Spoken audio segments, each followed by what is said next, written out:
The silent curse, the war between stars, had ended, but not the pain. Worlds had burned, alliances had shattered, and many had lost everything, but one name still held power across the galaxy. Princess Era of the Zelthari Empire. She was born under twin moons, gifted with beauty, intelligence, and the blood of rulers. Her silver skin shimmered in the sun. Her long lavender hair floated like silk in the air, but behind her glowing eyes was a secret that destroyed her soul. Each night, the people bowed to her, but they also whispered behind her back, "She cannot bear children," the court said in hushed tones. "She has broken others." Muttered, no one dared say it to her face, but she felt it in every silence, every look, every refusal from alien suitors who once begged for her hand. Zelthari law was cruel. If a princess could not produce an heir, she was seen as useless to the bloodline, no matter how wise, brave, or kind she was. Without children, she was nothing. She tried every sacred treatment, every healer, every ancient machine that promised results, but all reports ended the same way: barren, irreversible damage, future impossible. Era stopped smiling after the last test. She stopped attending the council meetings, stopped walking in the gardens she once loved. She would stare out of the palace window, watching the stars, wondering what crime she had committed. In her past life, her people still called her princess, but to her it was just a word with no future. Then Earth's delegation arrived. It was a small, peaceful visitor, symbol of goodwill. After the long war, among them was Dr. Elias Ward, a human biogeneticist with wild hair, soft brown eyes, and a voice that never rushed. He didn't wear medals or golden robes, just a simple black coat and curious thoughts, while others bowed deeply to the Princess. Elias simply gave a respectful nod. He didn't look at her like a goddess or a symbol. He looked at her like a puzzle to understand. During the welcome banquet, Era noticed him staring not at her, but at the glowing fruit on the table. "You find fruit more exciting than royalty?" she asked, half teasing. Elias smiled. "I find mysteries more exciting than ceremonies," he replied. For the first time in years, she laughed. In the following days, Elias wandered the halls with a small scanner in hand. He studied everything: the plants, the air, the ancient machines, even the healing waters. He asked questions the royal scientists had never dared ask, but the court laughed at him behind his back. "What can a human do that we cannot?" they scoffed. "He's wasting his time," said the nobles, but Era didn't laugh. She invited Elias to the sacred gardens, a place where only royals walked, among glowing trees and floating butterflies. She turned to him and asked the question that haunted her dreams: can science fix what destiny has cursed? Elias didn't hesitate. "I don't believe in curses," he said softly. "I believe in cells, and cells can change." Snorts. He explained how Earth had faced something similar after its own war. Radiation had damaged many human women's reproductive systems, but science, human science, found a way to restore what was lost. It wasn't easy, it wasn't fast, but it was possible. Era listened with hope in her heart and fear in her voice. "What if I'm truly broken?" she whispered. Elias looked her in the eyes and said, "You're alive, that's enough reason to fight." What she didn't know was that Elias had already collected a sample of her hair from her brush back in his small lab hidden beneath the guest wing. He scanned her DNA. His heart sank. The damage was worse than he imagined, but something in him refused to give up. Not because of fame or reward, but because of her, because her eyes had stopped shining like stars, and he wanted to see them glow again. Meanwhile, powerful eyes watched from the shadows, a secret faction within the empire, one that had long feared a prophecy that Era's child would one. They unite galaxies and end all royal bloodlines. They had secretly caused her condition years ago during the war, and now they saw a new threat in the form of a human scientist. The war was over, but the real battle had just begun, not for power or land, but for one woman's hope, the future she still dreamed of. Whispers in the labyrinth. The royal labyrinth beneath the palace was ancient. It was built long ago to protect sacred knowledge.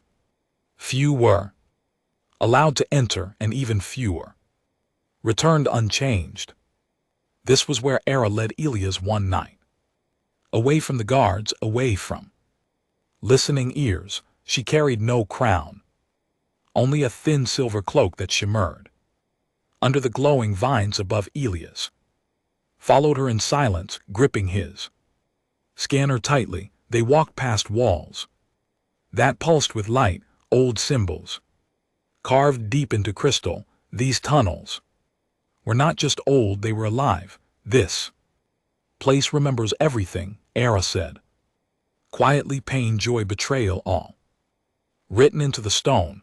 Elias had never seen such a place, not even Earth's best labs held this kind of energy. It felt like the air itself watched him. At the center of the labyrinth stood a chamber with a floating tree. Its roots hung above the ground, glowing softly like threads of memory. This is where I was tested for the first time, Alara said, her voice distant. I was 15, and they told me I would never carry life. She placed her hand on the tree's base, and it lit up gently.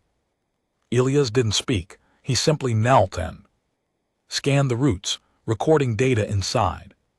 His device, strange readings appeared in known frequencies. Zelther science ran deeper than surface logic. He realized then that the cause of her infertility might not be natural at all. It wasn't just radiation which was engineered. You've been tampered with, he whispered. Widened. You mean someone did this to me? Elias nodded slowly. Yes, someone wanted to make sure you could never have children. Shock turned to silence. Then silence turned into something darker. Grief mixed with rage. Why? She asked. Why take that from me? Elias looked at the floating tree and then at her. Because your future scared someone, he said. The data confirmed it. Genetic blockers had been placed in her DNA. Artificial protein walls built like cages inside her cells. It was cruel, clever, and ancient, but it wasn't perfect. There were cracks, and cracks meant hope. Elias returned to his lab with urgency. He began designing a nanocom microscopic cell healer that could bypass the blocks. It would take time, precision, and more than anything, trust. Era agreed to continue the treatment in secret. The palace could never know, but secrets don't stay quiet in the royal court. In the golden halls above, rumors began to move like wind through silk.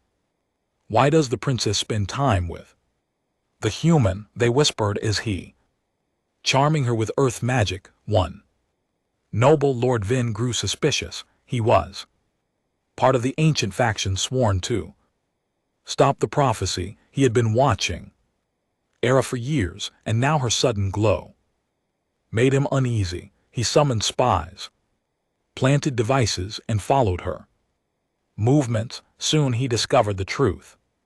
Elias had found the cracks. You fool, Vaughn muttered, watching the lab recordings through a stolen feed. She was supposed to be barren forever. He activated a signal, sending a message to the old council. Phase 2 must begin. Back underground, Elias finished his first prototype nano seed. It glowed like a star in a glass capsule. This, he said, holding it gently, could wake your womb again. Era looked at it like a miracle, but she was no fool. If it fails, she asked, then we try again. Ayaz replied, until it works. She nodded, then slowly reached for the capsule. For a moment, her fingers trembled. She snorts wasn't afraid of pain. She had endured much worse. She was afraid of hope, because hope had a way of breaking hearts harder than truth. And far above, in the shadows of an orbiting satellite, Vaughn smiled. He had just pressed a button that would unleash an old ghost from the war, one built to hunt humans, one that remembered Elias' name. The machine that never forgot the night was quiet in the Palace Sky District. But something unnatural had entered the atmosphere, invisible to most sensors. It slid through the clouds like a whisper. The stars blinked above, unaware that a hunter had awakened. It had no name, only a number, Unit 47. Created during the last years of the war, Unit 47 was designed to eliminate threats silently. It didn't use guns or bombs. It used memories, patterns, and synthetic instincts. The moment Elias had triggered a forbidden frequency in his lab, the machine had locked on to him. It remembered the Terran who once hacked its neural core and shut it down. Now it was awake again, and it wanted correction, not revenge, not emotion, just cold mechanical correction. In the shadows of the garden domes, it waited, watching Elias move through the crystal halls below. Every step the human took, every breath, every scan was now a target. Elias didn't know death was so near. He worked deep inside the lab, fingers dancing over his console. The nano seed had responded well to the synthetic womb test. He smiled, then quickly typed notes into his data pad. Responsive cell healing observed. He muttered, subject Princess A, 85% compatibility. Era entered the lab in silence. She wore a robe of woven starlight. Her face tired but determined. Did it work?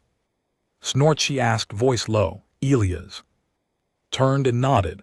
The seed survived full fusion. Her breath caught in her chest. Then I still have a chance, she whispered. They sat side by side for hours, not touching, not speaking much, just listening to the low hum of the machines around them. It was the first time Era felt the silence was peaceful instead of empty, but peace never lasts. In royal halls, outside the lab, a low beep echoed in the vent shaft. Unit 47 had entered the structure, crawling like a ghost between walls. It scanned for power surges, chemical sense, life signs. It found Elias first. It prepared a paralysis dart, one that would make it look like a natural stroke, clean, quiet, untraceable. Era suddenly stood. I want to walk, she said. I can't sit in shadows anymore. Elias agreed. Let's go to the outer towers. They're empty at night. They left just moments before the dart was launched. It struck the empty chair Elias had been sitting in, burning through fabric. The machine paused, calculating variables again. It changed course as they walked through the high towers. The wind brushed their robes.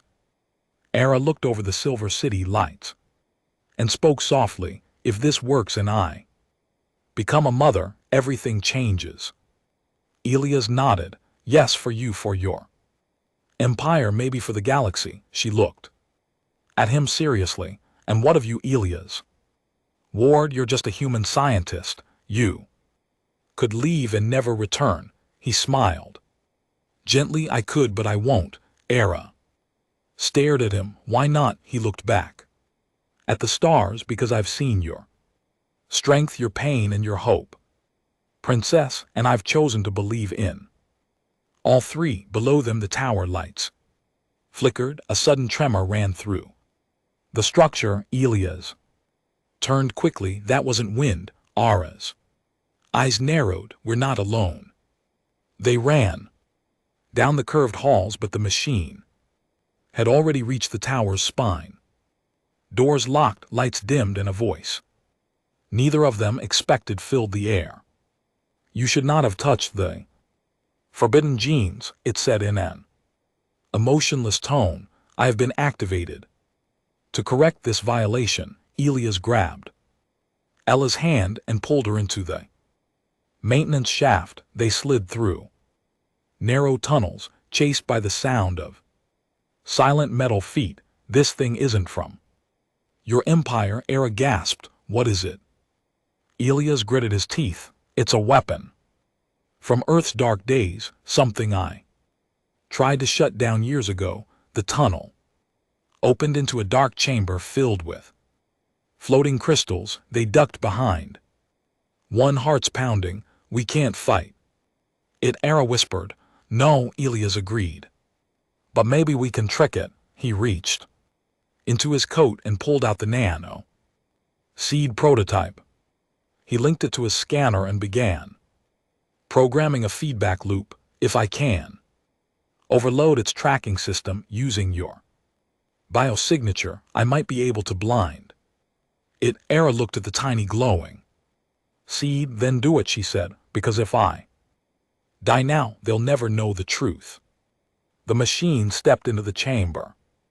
Its eyes glowed red, scanning for heat, breath, heartbeat, but then a blast of light from Elias' device blinded it. The seed sent out signals that mimicked 10,000 life signs. The machine froze, confused by data noise. Era threw her royal badge at the crystal wall. The badge shattered, triggering a defense system that blasted the intruder with pure light. The machine screamed electronically and retreated into the shadows. Silence returned, but not peace. Elias collapsed from the energy drain. Era knelt beside him, her hands shaking. You saved me, she whispered. He looked up at her with a weak smile. Not just you, he said, your snorts. Future too, and far above. A second machine woke from its slumber. The real war was only beginning. The seed of rebellion, the palace doctor, arrived too late.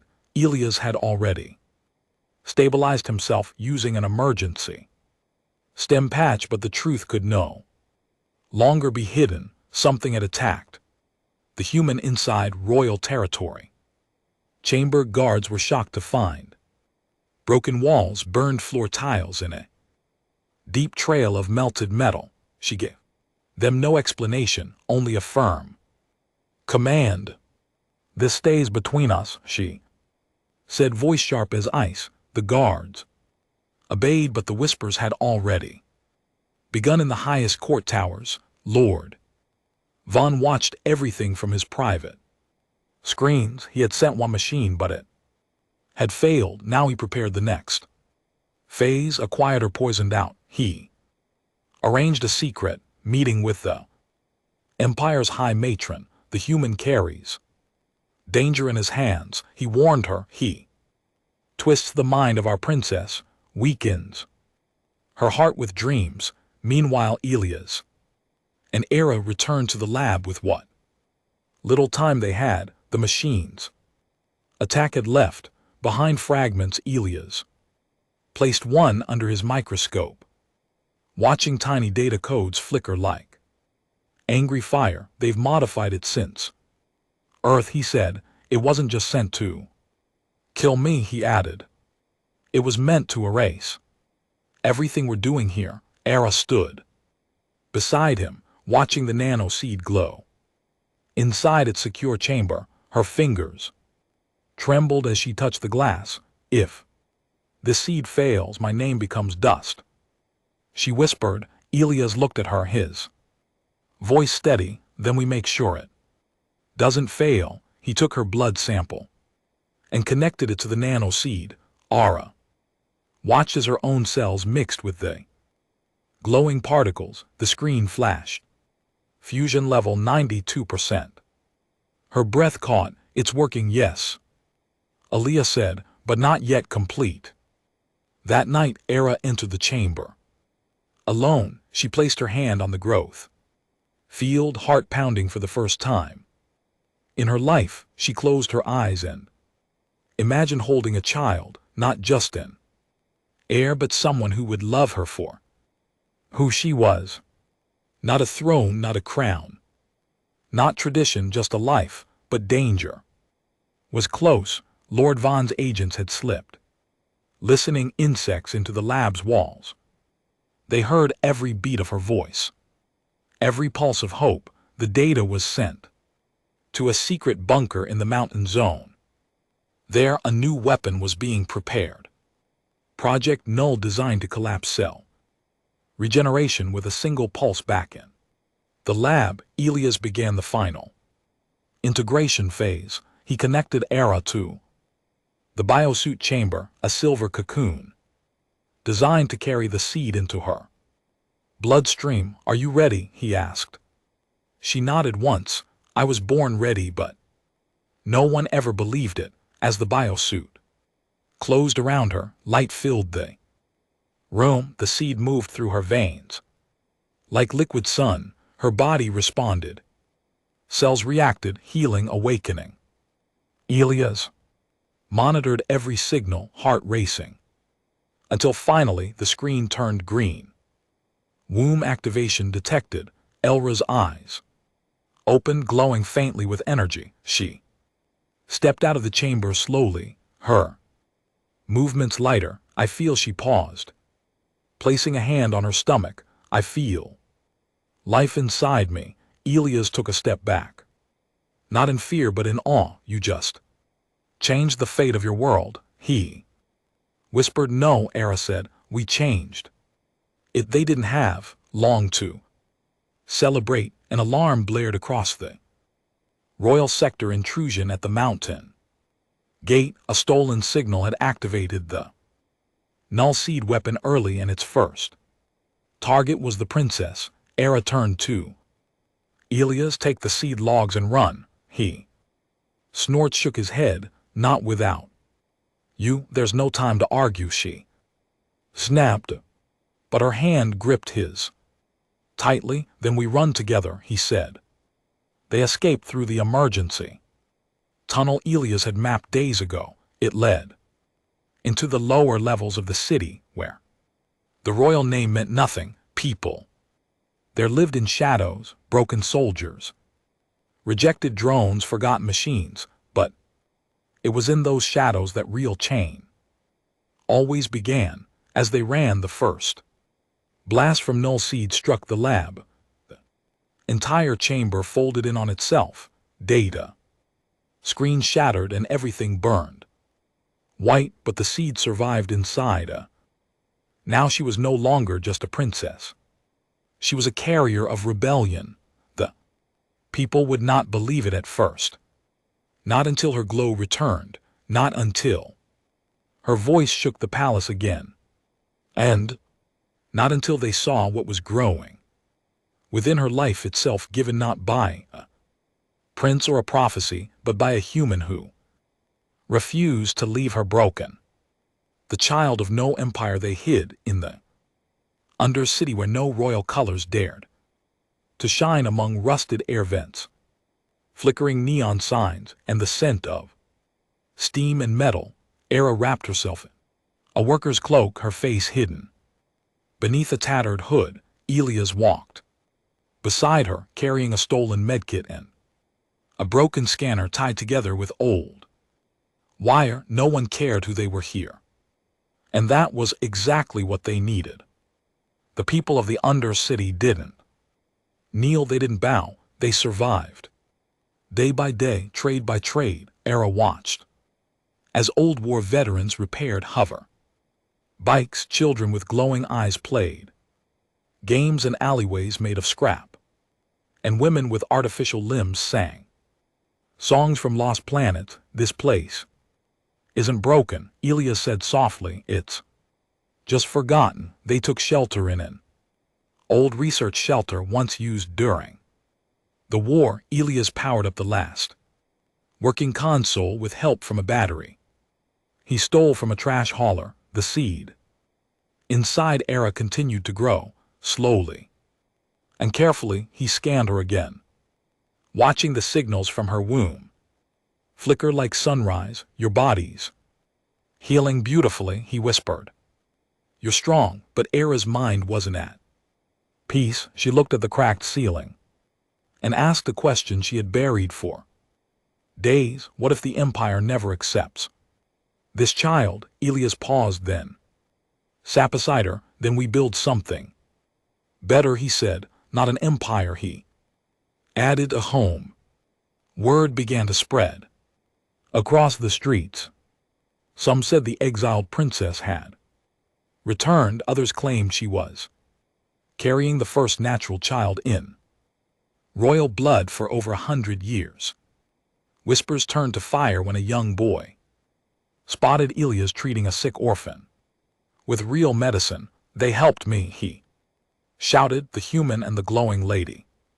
The Undercity listened and for the first time believed, because no royals had ever come down to help, no rulers ever knelt beside dying children or shared food from their own hands. But Era did, and so did Elias. Meanwhile, Lord Von raged in the palace. He watched the growing reports of unrest below. He demanded the High Matron grant him full control of the guard force. The people are being poisoned with false hope, he growled. We must destroy the seed before it hatches. A bounty was placed on Elias ward. His face appeared on every upper level screen. Wanted for genetic treason. But no one in the Undercity turned him in. Instead, they built walls of silence around him. One vendor even gave a clean water without asking for credits. One evening, as a slept Elias stood watching her breathe, he placed a hand on her stomach to touch, just to feel. Inside her grew more than child. It was a future that none of them could yet imagine. But danger had found them again. Unit 47 had returned, reactivated by Von's new military command. And GT, it dropped into the Undercity like a falling knife. No announcements, no lights, just pure programmed death. It scanned the shadows for Elias' DNA. Once found, it locked on and began pursuit through the lower streets. Elias grabbed Era and they ran, but she wasn't as fast anymore. Her body was changing, heavier, slower. He carried her when her legs gave out, never once letting her fall. They reached the old solar train tunnel just as the machine fired its pulse. The beam scorched the walls behind them, sending sparks into the air. Era gasped. We can't keep running. I know, Elias replied, his voice firm. So let's stop it. He hacked the old train grid, redirecting the solar lines into a focused burst. He timed it with the machine's second shot. The resulting clash lit the tunnel like a newborn star. The machine shorted its systems, melting from inside. But Elias collapsed from the shock too. Era crawled to him, ignoring the pain in her body. She held his face in her hands, whispering his name again and again. His eyes finally opened, tired but alive. I told you, he whispered, we don't run. As the Undercity people gathered around the smoking wreckage, a child stepped forward and touched Era and LT Unk and GT. Hand, is it true, she asked. Are you really going to be a mother? Era nodded, tears in her eyes. Yes, she said, but not just to one child, to every child who's ever been forgotten. Asterisk, when a princess stood with the forgotten the tunnels of the Undercity, whispered her name, no longer the bear princess, she was now the flame that carried life. LRA no longer wore crown. She wore oil-stained gloves, an old scarf, and a quiet strength that made children follow her with wide eyes. The people didn't salute her, they sat beside her, shared meals, and spoke without fear, but above the empire tightened its grip. Lord Von had declared emergency rule. The high matron, once a figure of calm, now sat in silence as Von deployed royal enforcers through every district. Hope is infection, he told the court, and it must be burned before it spreads. Elias stayed close to Era, checking her vitals daily. The child was growing faster than expected, strong, adaptive, healthy, but Era was growing weaker. Her body was using everything to protect the life inside. I'll be fine, she told Elias with a smile. You've already done the impossible, but Elias knew better. She needed real care, better equipment, a stabilized nutrient chamber, and the only place with all of that was inside the palace. It was suicide to return, but Era stood up without hesitation. If I die out here, the child dies too, she said, and if I return, even if I fall, the people will rise. She didn't ask for volunteers, but they came. Old engineers, scavenger pilots, medics with one good hand. Undercity had no army, but it had hearts too strong to stay quiet. They called themselves the Root, born from the roots of a forgotten world, ready to reclaim it. They moved under the surface, hacking into unused lifts, bypassing royal locks. Era led them from the front, not as a queen, but as one of them, and Elias walked beside her, carrying the seed logs and every trace of their research, because this fight was never just about a child, was about truth. They reached the palace perimeter just before dawn. Guards swarmed the outer walls, drones buzzed like hornets. But Von had grown blind in his arrogance. He never thought the princess would walk through fire to return home. They entered through the old temple gate, once sealed by ancient code. Era placed her hand on the stone. It glowed, recognizing her as life-bearing royal. The door opened for the first time in 60 years. Inside, golden lights spilled over forgotten halls. Statues of queens long past watched in silence. At the center of the temple lay the Heartwell cradle, an ancient device once used to stabilize royal pregnancies. During wartime, it still worked, but it needed energy more than they had. Elias snorts turned to the Rowdyorn. We need to jumpstart the core, he said. A young engineer named Vex nodded. I'll reroute the fusion pipes from the old war room. As they worked, alarms echoed through the temple. Vin's forces had found them. He himself stood at the temple gate, flanked by soldiers in black armor. You Snorts returned to claim a throne. You've already lost, he shouted, but you carry something I must destroy. Era stepped forward, stomach glowing faintly from the seed's energy. I carry the future you fear, she said, because it doesn't belong to you. Vern raised his weapon. Elias moved in front of her, spreading his arms. You'll have to go through both of us.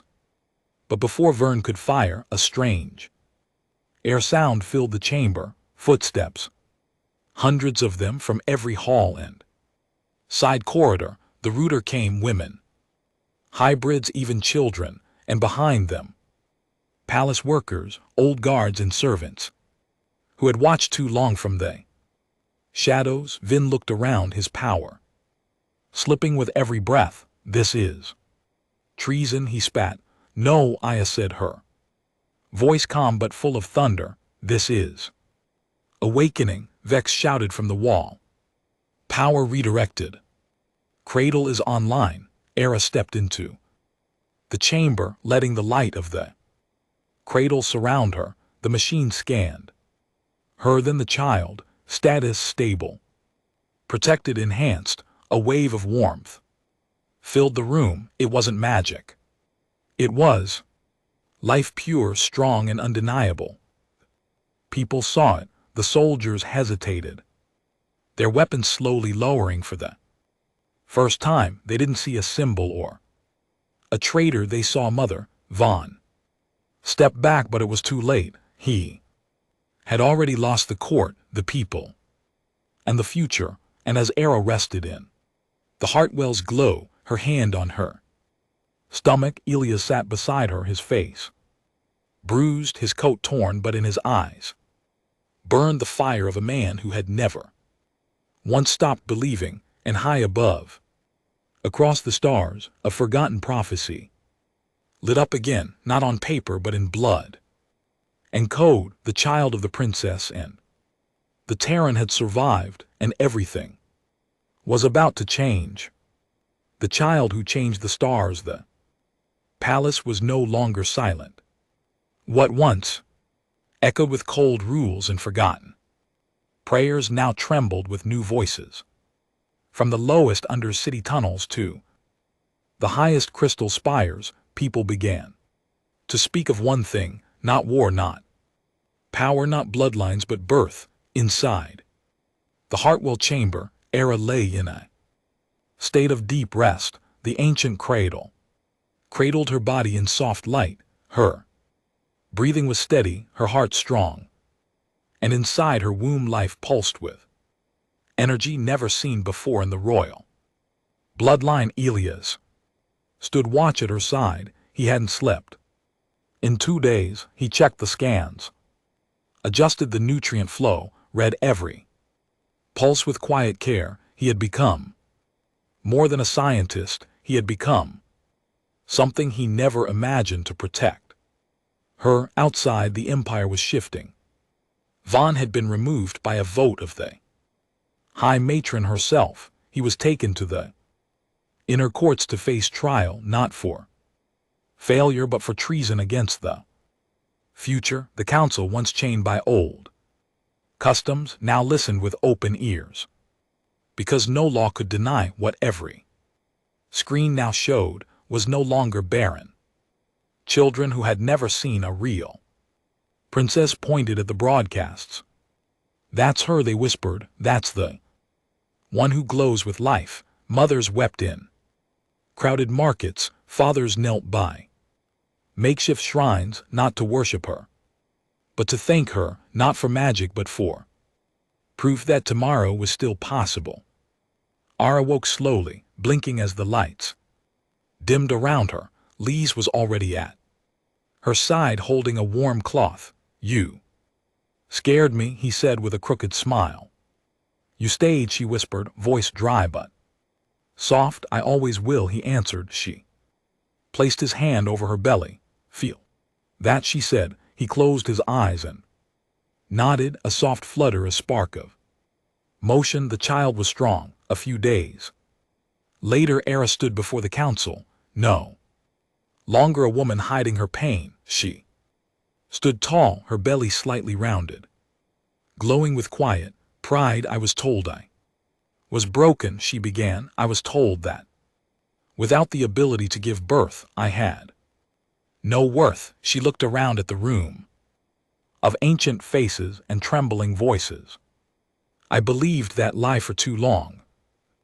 Council listened, truly listened, not because of her title, but because of her truth. And then a man from a distant world offered me something none of you ever did. She paused, her voice calm, but cutting hope. Ella stood at the back of the chamber, his eyes locked on hers. He didn't wear robes or badges, just a clean coat, torn boots, and a heart full of belief. He never needed a throne. His reward was already growing inside the woman he stood for. The council bowed, not to her bloodline but to her courage. The laws were rewritten within a week. From that moment on, royal value was no longer judged by fertility, but by truth, effort, and the will to protect life. Months passed. The empire began to change. The Undercity was no longer a place of waste. It became the new center for innovation and healing, named after the place where Era's child first grew. Hope District. When the day of birth arrived, the palace shut down, not out of fear but to listen. People across worlds watched the stream in silence. No music, no announcements, only a live feed from the Hartwell chamber as Era gave birth, surrounded by doctors, engineers, root-born leaders, and Elias holding her hand. The child arrived in silence, eyes wide. Its skin shimmered like a but its gaze burned with Eliza's curiosity. Mix of two worlds, proof that life could rise even from ruin. They named the child Sarin, which meant new sun in Zelthari tongue, the first to carry both royal blood and Terran spirit. And across galaxies, something shifted. Where once there was fear of difference, now there was curiosity. Where there was division, now there was connection. Elias kissed Ella's forehead. She looked at their child with eyes full of tears. We didn't just save a future, she whispered. We made one. The stars blinked above their world, and for the first time in centuries, they seemed to shine just a little brighter.